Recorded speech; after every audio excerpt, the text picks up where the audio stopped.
It's Christmas Day and we're having a blast here.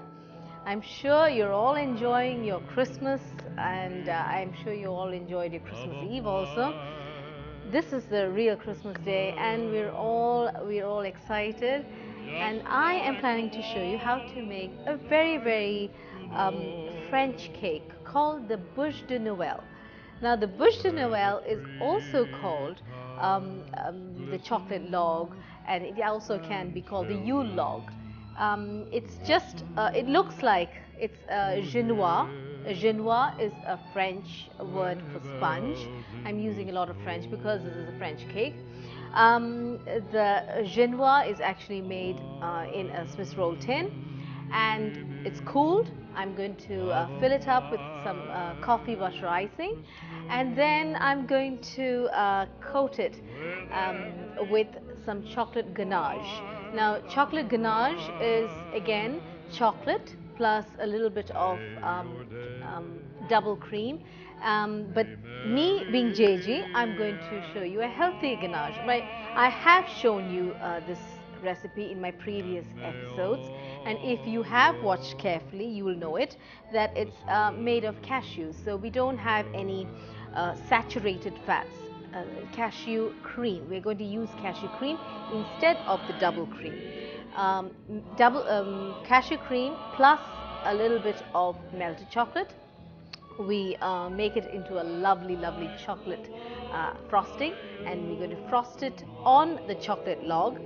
Then we use a very simple kitchen implement like a fork, and we're going to mark it like a bark of the tree. The main thing, or fundamentally what we are supposed to do, or what I want to do is actually show it as a chocolate a branch lying down. So that is what I want to portray. That is what Bûche de Noël is all about. I'm standing in yet another gorgeous place in the beautiful Taj, and it's really lovely out here. I'm going to start to make my Genois, and here I'll need 4 eggs.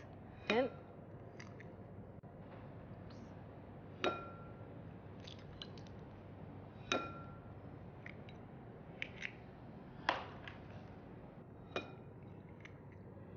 Okay, so 4 eggs are there. Now to this I need to add around 1/4 cup of caster sugar. Okay, so I've got some caster sugar out here, 1/4 of a cup, and I need to really mix it up so that it really bulks up in volume, because now in the Genois I'm not going to use any rising agent. The amount of beating in air with the eggs and the sugar, that is what gives the actual sponginess and the texture. That's how the actual Genois rises up. So for this I'll need a bit of steam. Okay.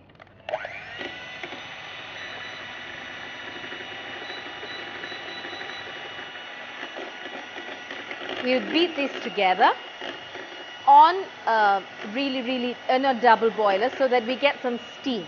Now why we do this is because the steam or the heat actually helps in doubling up the eggs.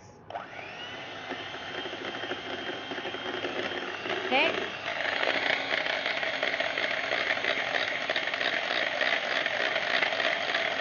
A lot of air has to be really incorporated in the eggs.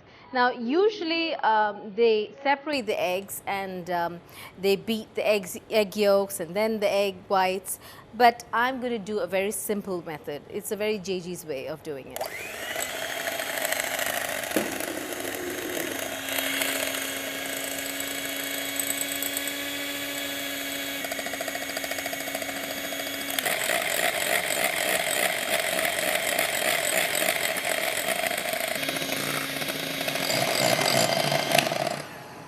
Okay, now the heating, the facial for the actual eggs are finished, and I'm just going to keep this aside so that, you know,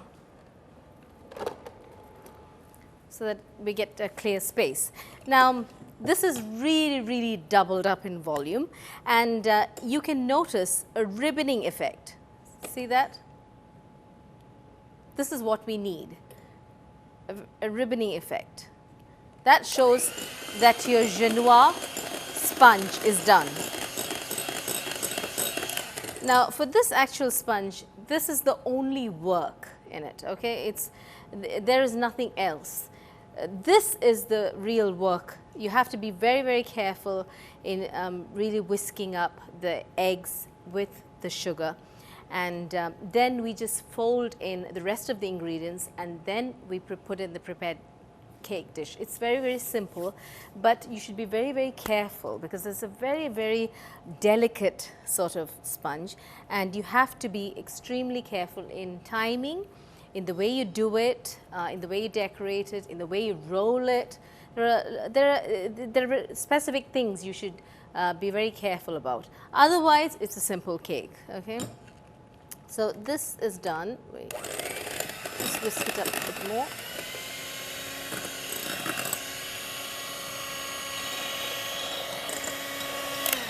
Okay, so that's it.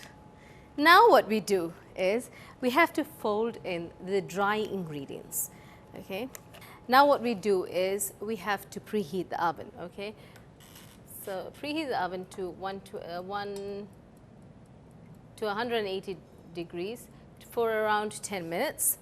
Then we're going to fold in our dry ingredients into the egg sugar mixture. You have to be very careful in doing this because see, there is no rising agent or anything as such.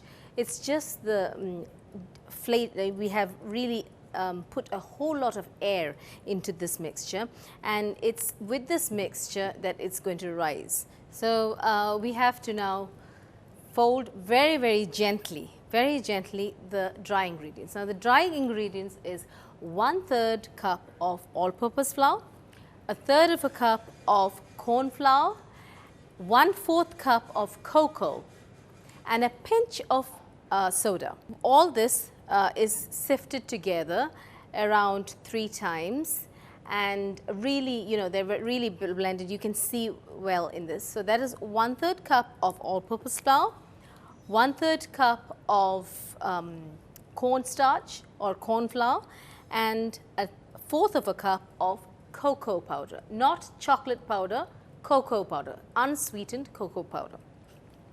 Now we very delicately, treat it like a baby. Just very slowly fold it in, okay? Because if we are very harsh with it, all the air we put in the egg sugar mixture is going to deflate, and you're not going to get the desired result. So in that goes. Yep. Very slowly, just fold it in. Usually I am a person who has no patience for anything, but for baking I have no idea. I have a lot of patience. Make sure you fold in all the dry ingredients well and carefully. I've got some dry ingredients in the bottom. Our Genoa batter is ready. Okay. Now I'm going to show you how to prepare a Swiss roll tin. Now we need a Swiss roll pan and a butter paper. Now the butter paper should be a bit more bigger than your Swiss roll pan. Okay, and otherwise it's going to be very hard for you to take the Genoa out. So what I need to do now is put a little bit of oil or melted butter, whatever is convenient for you. Put a little bit of oil and brush it well. Now why I do this is, you may wonder, I'm going to put the butter paper anyway Why am I greasing the bottom of the cake pan is because I don't want this to shift places. I mean, so it can, you know, it can stay put here.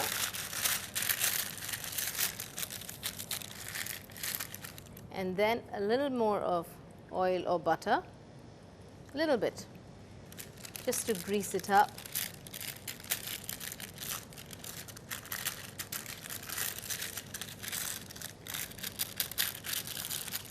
And then we're going to pour our gorgeous, gorgeous, gorgeous, gorgeous Genoa batter into a Swiss roll tin. There it goes. That's right. Now we very, very, very slowly, we just tip it so that it goes to the corners, very, very slowly.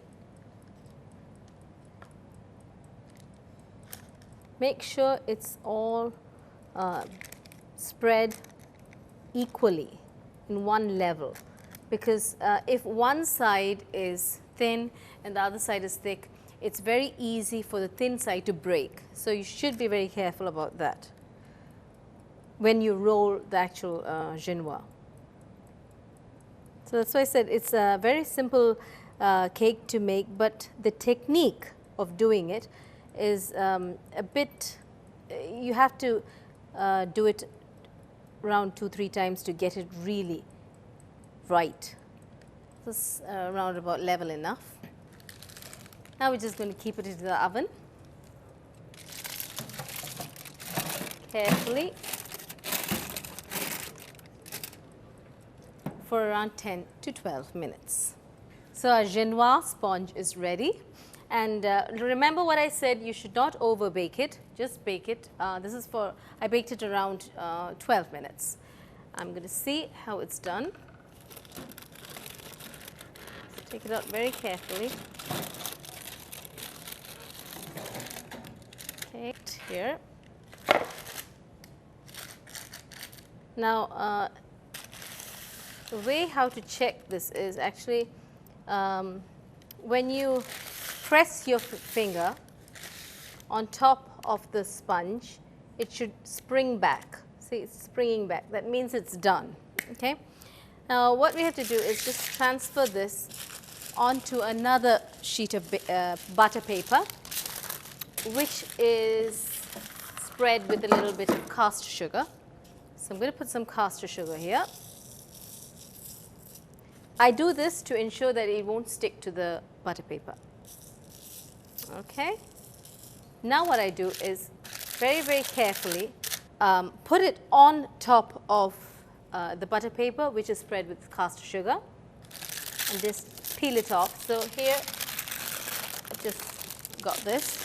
I'll just invert this on the piece of butter paper, which is prepared with some caster sugar. There. And then just take this very carefully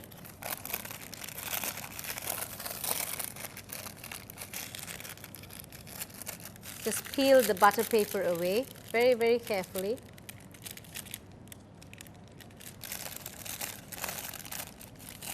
Be very gentle so that you don't break the Genoa. This is hot. Ooh.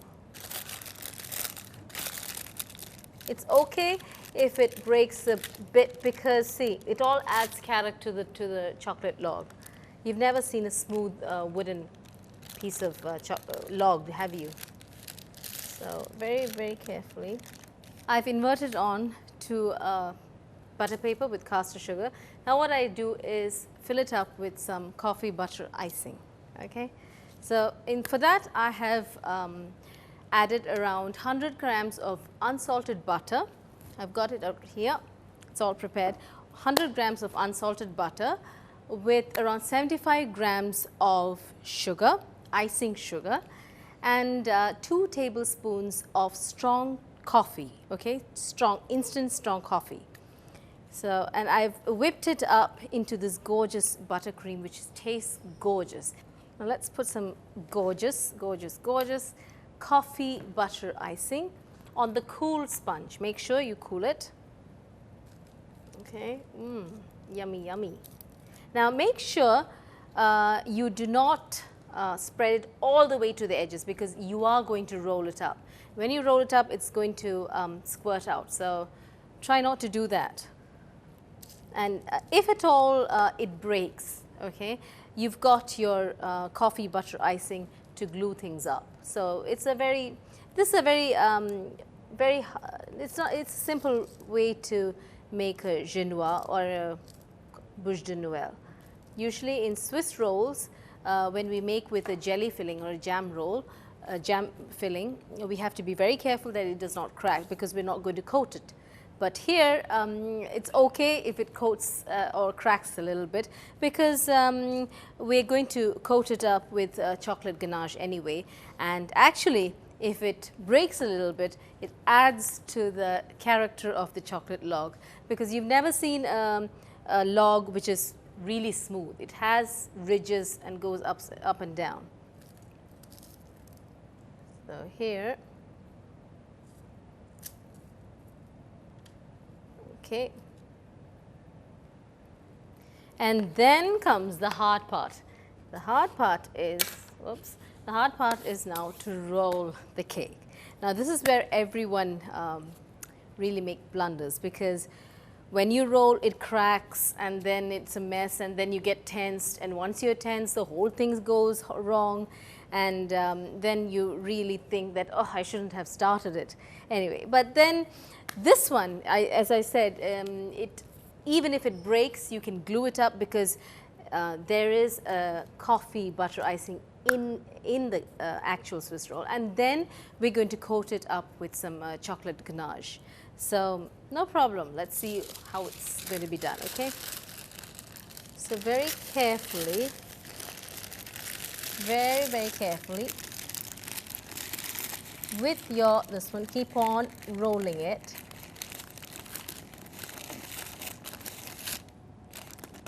When you actually roll it, you should be very careful that you keep the grease paper or the butter paper, you roll it along with it, okay?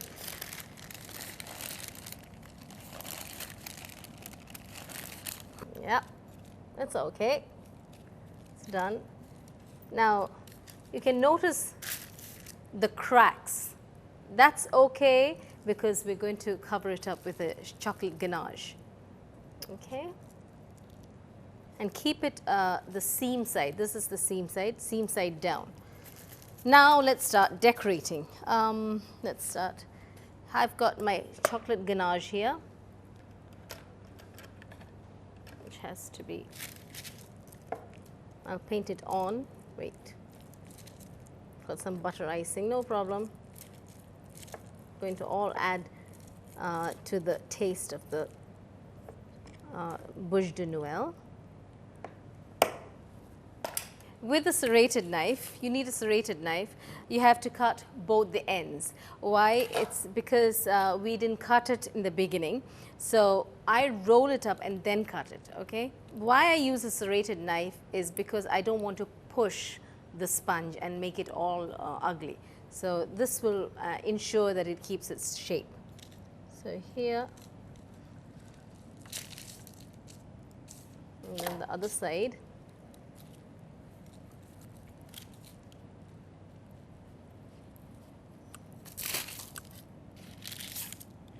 Okay, we start coating with our chocolate ganache. A brush or a spatula, whatever you have. Just keep on spreading it.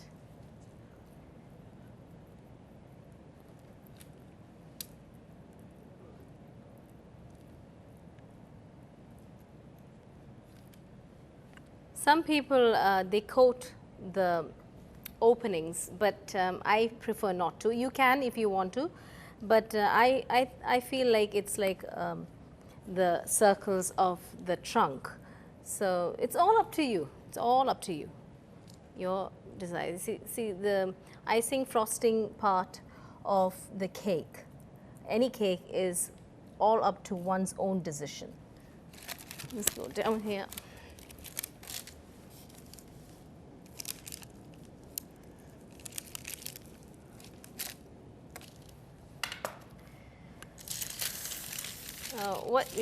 Now this is spread as how much I can, and then with a very simple fork, a kitchen implement, I just mark.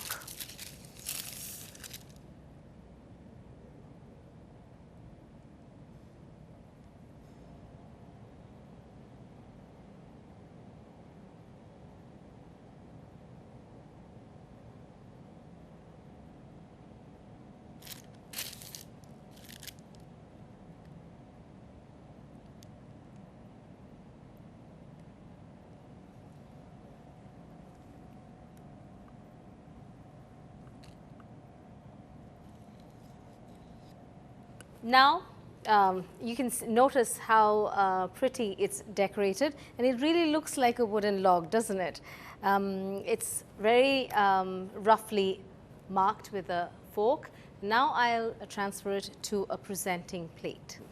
I have my plate here. Very, very carefully, I'm going to transfer my chocolate log or my bûche de Noël.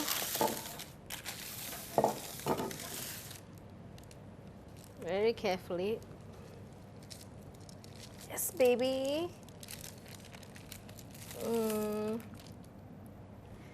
Okay. There you go. Our chocolate log or our bûche de Noël is presented on a lovely plate, a lovely white plate. Now what I do the final decorations. I have to put, you have seen probably on, I don't know, Christmas cards and everything, hollies on chocolate logs, on tree branches. Like that, I'm going to decorate it with some hollies. So here we've got 3. These are really marzipan hollies, and I'll decorate it out here. And I'll put 2 leaves, again marzipan. I'll just put this on one side, and we'll put some more hollies. You can decorate it like how you want it. Okay. Now we're going to put some, now these are some chocolate chips. Just put it on. It looks like mud, things like that. It really gives you that really tree effect, a forest effect actually. There. And then finally, to show there's fresh fallen snow, you can add some icing sugar or some caster sugar on top. Just a bit, like a snowfall.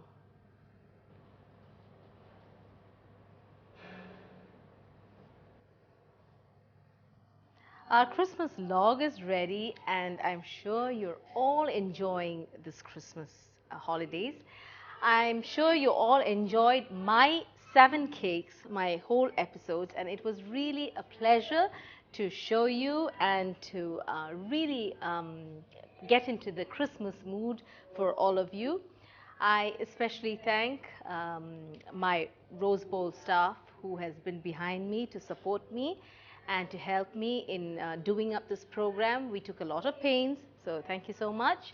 And from me, my producer, and from the whole of the crew, we give a special thanks to Taj Trivandrum, which has been used as a venue for the special Christmas shoot, the Festival of Cakes.